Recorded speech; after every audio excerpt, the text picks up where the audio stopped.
국민의힘 한동훈 전 대표에 대한 당의 제명 조치가 확정됐고 한동훈 전 대표는 반드시 돌아온다고 밝혔습니다. 친한계가 장동혁 지도부의 사퇴를 요구하고 나서는 등 계파 갈등이 정점으로 치닫는 모습입니다. 자세한 내용 추 기자 연결해 알아보겠습니다. 김다은 기자. 네, 국회입니다. 네, 결국 제명이 됐습니다. 아침 최고위 의결 내용부터 자세히 정리해 주시죠. 네, 장동혁 대표가 단식 치료 이후 당무에 복귀하고 열린 첫 최고위 회의에서 속전속결 제명이 이뤄졌습니다. 한 전 대표 가족이 지난 2024년 말 윤석열 전 대통령 부부에 대한 비방글을 썼다는 내용으로 징계가 확정된 겁니다. 최고위원 9명 가운데 제명 반대는 우재준 의원이 유일했습니다. 의결 전 회의 공개 발언에서도 악성 부채는 구조 조정이 필요하다, 또 탄핵 찬성에 대한 정치 보복이다, 팽팽한 신경전이 있었습니다. 어느 날부터 고슴도치는 날카로운 가시로 계속 가족들을 찔렀고 가장 슬펐던 것은 그 고슴도치가 누가 자기 자신의 가족인지 구분하지 못한다는 거였습니다. 당내 갈등의 정점이 찍는 장면이라고 생각합니다. 당이 정말 장동혁 대표님 단식을 통해서 얻은 건 한동훈 제명밖에 없다라는 점이 너무나도 아쉽게 생각합니다. 지난 2023년 12월 입당한 한 전 대표는 769일 만에 당적을 잃게 됐고요. 재입당도 5년간 불가합니다.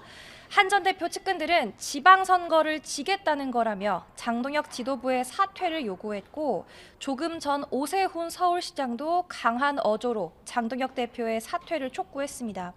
당사자 한 전 대표도 국회에서 기자회견을 열고 입장을 밝혔는데 직접 듣겠습니다.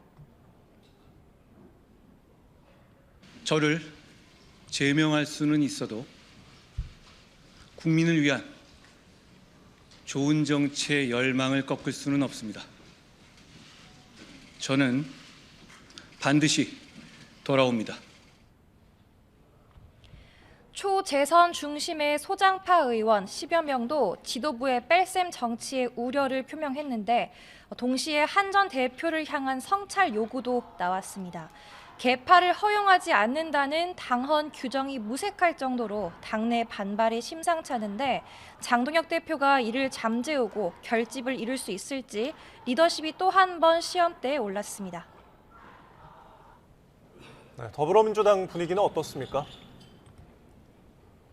네, 민주당도 내부 분위기가 뒤숭숭하기는 마찬가지입니다. 당 윤리심판원은 오늘 장경태 의원의 성비위 의혹과 최민희 의원의 딸 결혼식 축의금 논란과 관련해 첫 회의를 열고 징계 여부 논의에 착수했습니다. 이는 윤리심판원이 직권 상정한 안건인데요.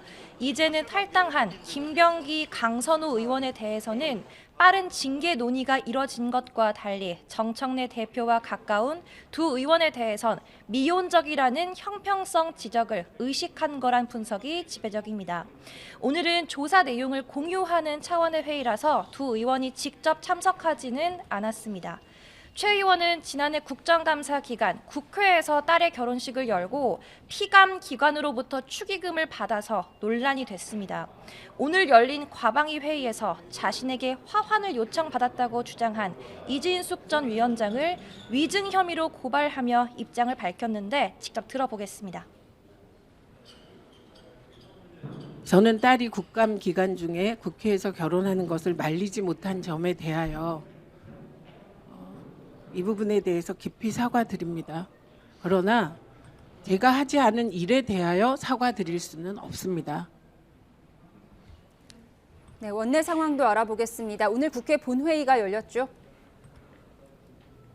네, 모처럼 여야 대치 없이 민생 관련 법안들을 차례로 처리하고 있습니다.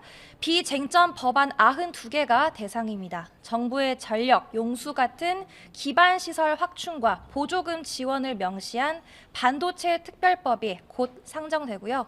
또 이자 면제 대상 기준을 확대하는 취업 후 상환 학자금 특별법 개정안도 국회 문턱을 넘었습니다. 또 민주당이 애초 야당의 필리버스터를 견제하려고 발의한 국회법 개정안도 통과됐습니다. 토론을 진행하는 의장단의 피로도를 고려해 상임위원장도 필리버스터에 한해서 사회를 볼 수 있게 하는 내용이 반영됐습니다. 이 대통령이 각종 법안의 빠른 처리를 당부한 데다 민주당이 이해찬 전 총리 별세 이후 정쟁 자제 기간을 선포한 만큼 오늘은 잠정 휴전인데요. 다음 주 시작될 2월 임시국회를 앞두고 사실상 폭풍 전야에 가까워 보입니다. 지금까지 국회에서 YTN 김다연입니다. 정부가 수도권 도심 내 공공부지와 노후 공공청사를 활용해서 수도권에 6만 가구를 공급하기로 했습니다. 용산과 태릉 골프장 부지 등 서울에 3만 2천 가구를 공급하고 경기에서는 과천과 성남 위주로 공급하겠다는 방침입니다. 최도희 기자의 보도입니다. 정부가 수도권 도심 공공부지와 노후청사를 활용해 청년층을 중심으로 6만 가구 규모 주택을 공급하기로 했습니다. 수도권 곳곳에 오는 2030년까지 135만 가구를 공급하겠다며 지난해 내놓은 97 공급 대책의 일환입니다. 기존에 계획된 용산 물량을 포함하여 총 6만 호를 공급할 계획입니다. 이는 판교 신도시 2개를 합친 것과 유사한 규모로 특히 청년과 신혼부부 등에 중점적으로 공급하여 지역별로 보면 서울 물량이 3만 2천 가구로 전체의 절반을 넘습니다. 우선 용산구 일대에는 용산국제업무지구와 캠프킴 등 12,000여 가구를 공급합니다. 문재인 정부 시절 추진했다가 주민 반발로 무산됐던 노원구 태릉 골프장 부지 개발을 통해 6,000여 가구를 마련하고 동대문구, 은평구에서도 1,000가구 이상을 공급하기로 했습니다. 경기도의 경우 아파트값이 상승세를 이어가는 과천과 성남을 중심으로 물량을 투입할 예정입니다. 과천에서는 과천 경마장 부지 등을 활용해 1만 가구 가까이 건설하기로 했고 성남시에는 판교 테크노밸리와 성남시청 인근 그린벨트를 해제해 공공택지를 조성합니다.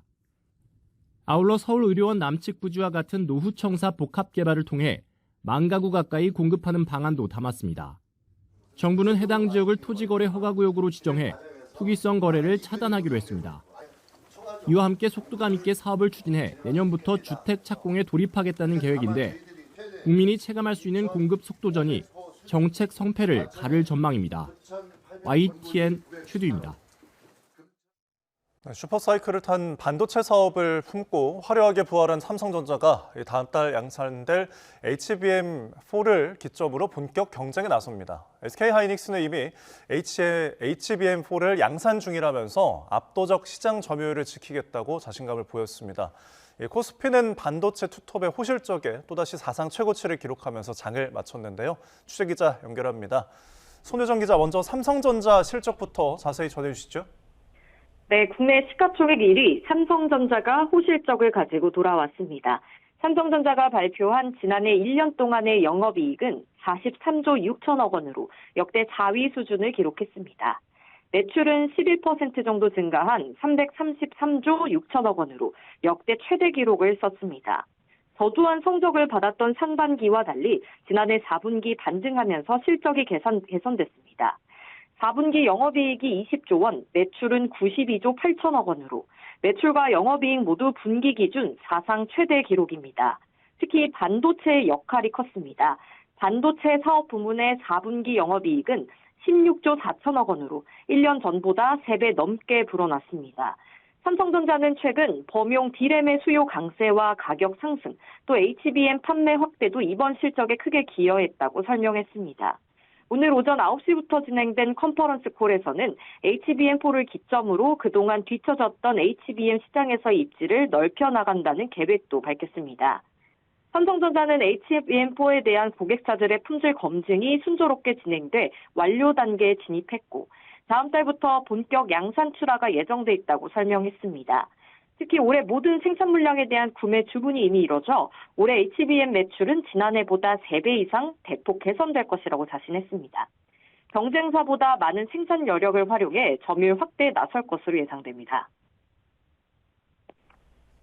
삼성전자와 함께 우리 반도체 양대 기둥인 SK하이닉스도 어제 좋은 실적을 냈습니다. 오늘은 구체적인 사업 전략도 발표가 됐다고요? 네, 먼저 SK하이닉스는 지난해 4분기 기준 영업이익이 19조 원으로 삼성전자 반도체를 훌쩍 뛰어넘었습니다. 또 연간 기준으로도 삼성전자 사업 전체를 합친 연간 영업이익보다도 많은 47조 2천억 원의 사상 최대 실적을 냈습니다. SK하이닉스는 삼성전자와 마이크론 등 경쟁사들이 본격 HBM 판매를 확대하는 가운데서도 자신감을 보였습니다. 컨퍼런스 콜에서 타사보다 앞서 현재 양산이 시작됐다며 HBM4 역시 이전 세대들과 마찬가지로 압도적인 시장 점유율을 목표로 한다고 밝혔습니다. 여기에 더해 메모리 반도체 시장 전망도 내놨는데 직접 들어보시겠습니다. 타이트한 재고 추세가 연중 지속되겠으며 생산과 동시에 판매되는 상황으로 인해 재고 수준은 올해 하반기로 갈수록 현재보다 점점 더 낮은 수준으로 하락할 것으로 예상합니다. 글로벌 메모리 반도체 시장과 HBM 모두 수요가 폭발적으로 증가하고 있는 만큼 삼성전자와 SK하이닉스의 경쟁도 제로섬이 아니라 생산 능력 확대와 기술력 확보를 위한 투자 경쟁으로 이어질 가능성이 큽니다. 네, 이렇게 우리 반도체 기업들의 실적 발표가 증시에도 호재로 작용했죠. 네, 코스피는 반도체 대장주들의 역대급 실적에 힘입어 처음으로 5,200선을 돌파했습니다. 개인 매수세에 5,250선까지 올라서며 또 장중 최고치를 갈아치웠는데요. 하지만 외국인과 기관을 중심으로 차익 실현 매물이 나오면서 한때 5,070선까지 밀렸습니다. 장후반 오름세로 다시 돌아서서 1% 오른 5,221포인트로 마감했습니다. 삼성전자도 1% 넘는 강세를 나타냈는데 차익 실현 매물이 나오면서 하락 전환에 16만 원 초반에서 거래를 마쳤습니다. SK하이닉스도 어제 서프라이즈 실적과 자사주 소각 소식의 여파의 강세였는데 2% 오른 86만 원을 기록했습니다. 현대차는 무려 7% 급등하며 52만 원대로 마감했습니다. 연일 무서운 상승세를 보이는 코스닥 지수도 강세로 출발했는데요. 등락을 거듭하긴 했지만 다시 2% 넘는 강세를 보이며 1,164포인트로 거래를 마쳤습니다. 외국인과 기관의 매집에 2차 전지와 바이오 등 코스닥 시가총액 상위 기업들 대부분이 빨간불이었습니다. 어제 20원 넘게 급락했던 원달러 환율은 소폭 올라 1,426원으로 주간 거래를 마쳤습니다.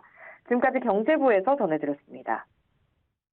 김건희 씨가 어제 통일교 측으로부터 금품을 수수한 혐의로 징역 1년 8개월을 선고받았습니다. 재판부가 대부분 혐의를 무죄로 판단하면서 파장이 커지는 가운데 양측 모두 항소를 예고했습니다. 취재기자 연결합니다. 안동준 기자. 네, 서울중앙지방법원입니다.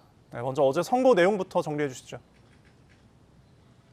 네, 김건희 씨는 어제 통일교 금품 수수 혐의로 징역 1년 8개월을 선고받았습니다. 정치자금법 위반 혐의 가운데 1,200만 원대 샤넬 가방과 6천만 원대 그라프 목걸이 수수만 유죄로 인정됐는데요. 도이치모터스 주가 조작과 여론조사 무상수수 혐의는 무죄가 선고되며 특검의 구형량인 징역 15년에 비해 낮은 형량이 선고됐습니다. 특히나 특검이 검찰의 무혐의 결론을 뒤집고 기소한 주가 조작 사건에서 무죄 판단을 받은 점을 두고 수사가 미진했던 게 아니냐는 비판도 나옵니다. 김건희 씨에 이어 윤영호 전 통일교 세계본부장과 권성동 의원도 각각 실형을 선고받았는데요. 정교유착 사건 첫 선고에서 법원이 잇따라 혐의를 인정하긴 했지만 사실상 특검의 판정패라는 해석도 나옵니다. 네, 이런 가운데 양측 모두 항소를 예고했죠? 네, 그렇습니다. 특검과 김건희 씨 측 모두 항소를 예고했지만 양측의 분위기는 사뭇 다릅니다. 이 특검은 재판부의 판단은 법리는 물론 상식적으로 납득하기 어려운 논리라면서 수긍할 수 없다고 날을 세웠는데요. 유죄로 인정된 부분 역시 징역 1년 8개월은 턱없이 부족하다며 항소를 통해 바로잡겠다고 예고했습니다. 김건희 씨 측은 선고 직후 법과 양심에 따라 재판한 재판부에 감사하다는 입장을 밝혔습니다.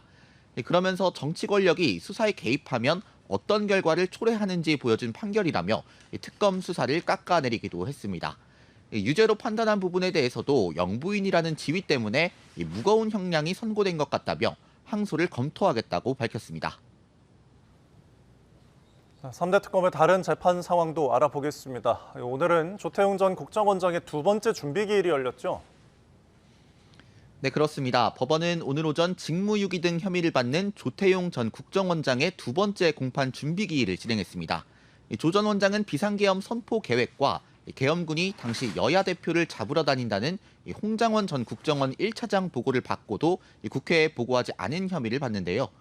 재판부는 다음 달 4일부터 정식 공판기일을 열기로 했고 오는 3월 안에 변론을 종결하겠다고 언급하기도 했습니다. 내란 혐의 재판들과 관련해 오늘 서울고등법원은 전담재판부 구성을 위한 두 번째 전체 판사회의를 진행했는데요. 전체 형사 항소 재판부를 구성한 다음 그중에서 법조 경력 17년 이상, 법관 재직 기간 10년 이상의 법관으로 구성된 형사 항소 재판부 가운데 전담 재판부 2개를 지정하기로 했습니다. 서울고법은 다음 달 5일에도 추가 논의를 위해 3차 판사회의를 열기로 했습니다. 지금까지 서울중앙지방법원에서 YTN 안동준입니다. 네, 이어서 날씨 보겠습니다. 서울 등 수도권을 비롯한 내륙 곳곳에 한파특보와 건조특보가 내려져 있습니다. 강추위는 주말 아침까지 이어지겠고 차고 건조한 날씨에 산불 위험이 계속되겠습니다. 야외에 나가 있는 기상캐스터 연결해서 자세하게 짚어보겠습니다. 원희다 캐스터. 네, 홍제폭포에 나와 있습니다. 네, 내일은 막바지 한파가 절정을 보인다고요? 네, 그렇습니다. 도심 폭포를 꽁꽁 얼어붙게 만든 한파가 조금씩 끝을 향해 가고 있습니다. 우선 현재 서울 기온은 영하 1.2도로 종일 영하권 추위가 지속하고 있는데요. 내일 아침에는 영하 12도 안팎까지 뚝 떨어지며 추위가 절정에 달하겠고요. 이후 2월의 시작을 앞두고 주말 낮부터는 추위가 점차 누그러질 전망입니다. 현재 중부와 전북, 경북 곳곳에 한파특보가 이어지고 있습니다. 내일 아침은 오늘보다 더 춥겠는데요. 서울 영하 12도, 춘천 영하 15도, 대구 영하 7도까지 떨어지겠습니다. 한낮에는 서울 영하 2도, 전주와 대전 1도에 머물겠습니다. 서울 등 일부 지역에는 한파특보와 함께 건조특보도 동시에 내려져 있습니다. 수도권과 동쪽 지방을 중심으로는 건조특보가 나날이 확대 강화되고 있는데요. 목재 등의 건조도를 나타내는 시료습도가 낮은 가운데 해안가를 따라서는 바람도 강하게 불겠습니다. 산불 등 화재 예방에 대한 경각심을 절대 늦춰서는 안 되겠습니다. 제주도는 오늘 밤까지, 울릉도 독도는 내일까지 눈이 오는 곳이 있겠습니다. 주말 낮부터는 기온이 영상권을 회복하겠고요. 이후 심한 추위는 없을 전망입니다. 현재 영동과 영남 지방을 중심으로는 산불 위기경보가 주의 단계에서 경계 단계로 격상됐습니다. 그 어느 때보다 불조심 또 조심하시기 바랍니다. 지금까지 YTN 원희다입니다.